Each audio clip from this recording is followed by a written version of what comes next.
A Negroni? On a what? I'm kidding.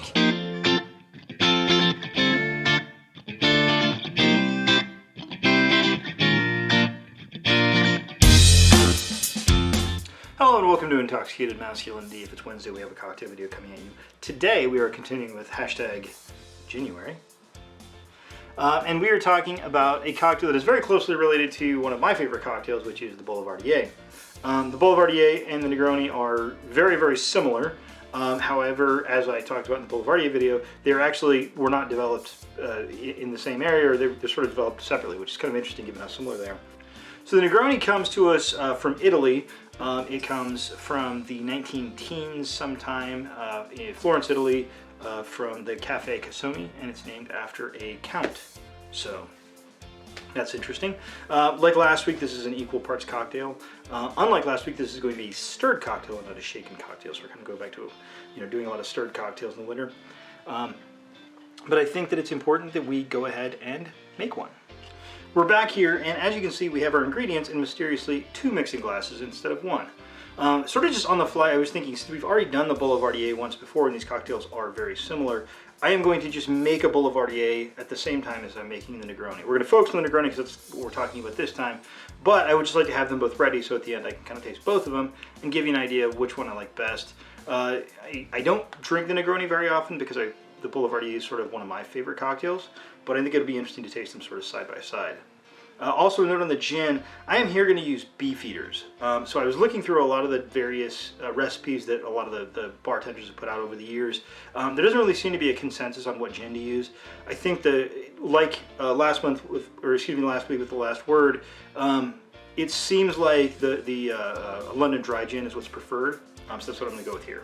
So we're going to go ahead and make both of these cocktails. We're going to focus on our Negroni and just kind of talk about our Boulevardier right at the end to see how they compare. So starting off, we are going to use, I'm just going to toss in over here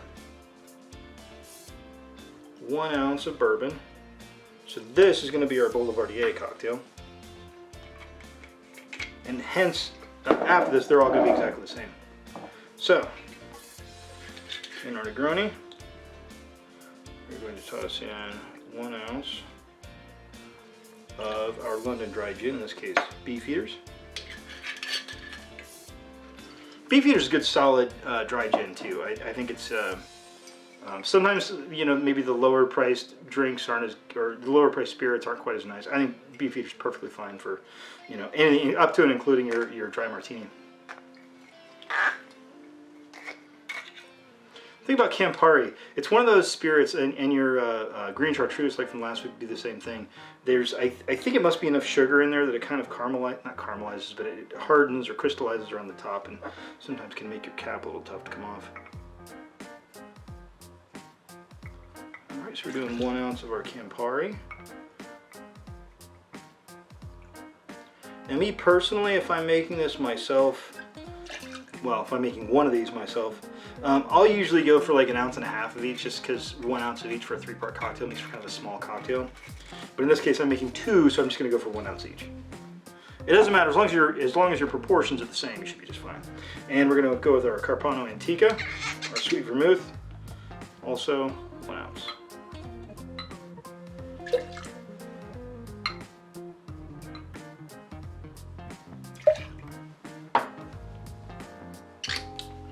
Now we just get some ice in here, mix these up, and see what we think.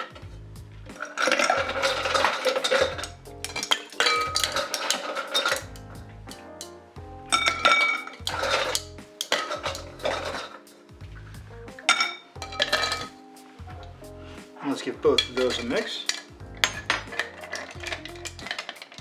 Always just keep your finger there at the bottom so you can kind of tell how chilled down your cocktail's getting.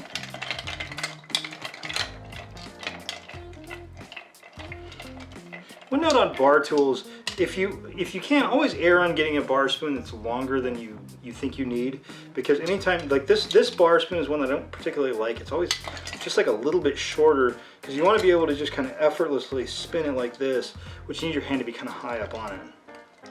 It works, but it's like just a tiny bit shorter than I would like it to be. All right, we'll go over our Boulevardier.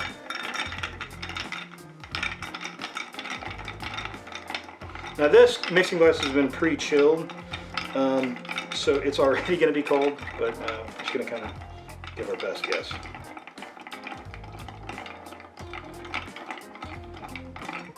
Alright, I think that should be pretty good. So we are going to pour these into just a couple of rocks glasses. First our Negroni.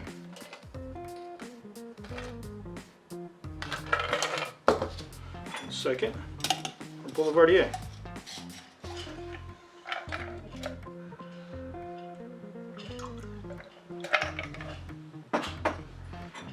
Okay, just going to toss in one big rock to each one.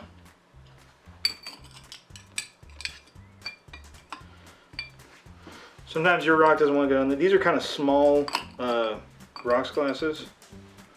I don't have, what you can do is just trim these. I don't have a knife over here, but you can just trim down the edges a little bit. I should, if you're real lucky, actually go into the glass. There we go. Well, close enough.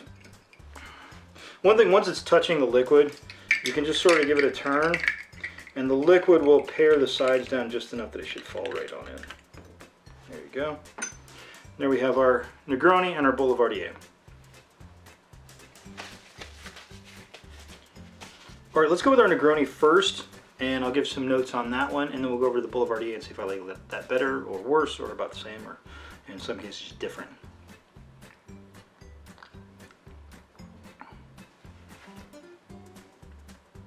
Okay, just like kind of previously with the Boulevardier, the Campari is doing, 80% of the work in this cocktail. This is a very, very bitter cocktail. Your sweet vermouth is bringing a little bit of sweetness, but to be honest, at an equal parts, your sweet vermouth is never going to stand up to your Campari.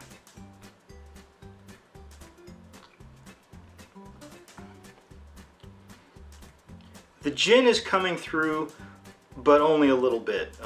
This is a Campari cocktail. The Campari is firmly in control of this cocktail. I don't dislike it. If you are sort of nervous about bitter cocktails, you might not like this, but I would recommend people kind of be open to that experience. But now let's kind of compare it to the Boulevardier.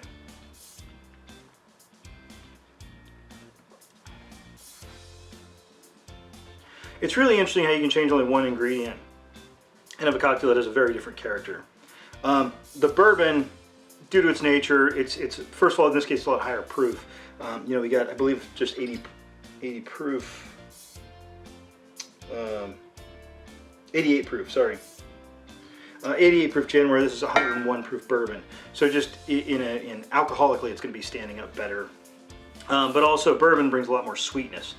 So in this case, you sort of have a little bit of sweetness versus a very, very bitter versus some sort of herbal aromatic liquor. And in the Boulevardier, you have two sweets against this. So in this case, the bourbon is standing up more and you're getting a little bit more of that sweetness out of it.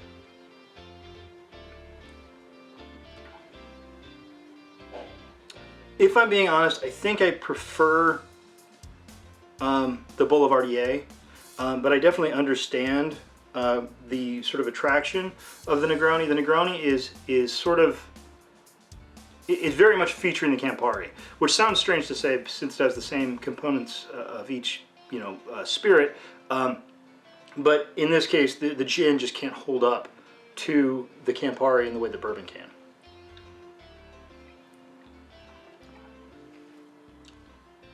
It is very good. They're both very good cocktails.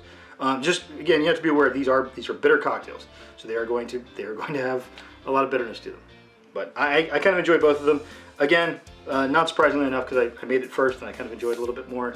I think I would probably go with the Boulevardier, but the Negroni is a very good cocktail, and I would have any at a bar. And on that bombshell, I want to thank everybody for watching. Please like, share, and subscribe. Have a good drink, and have a good day.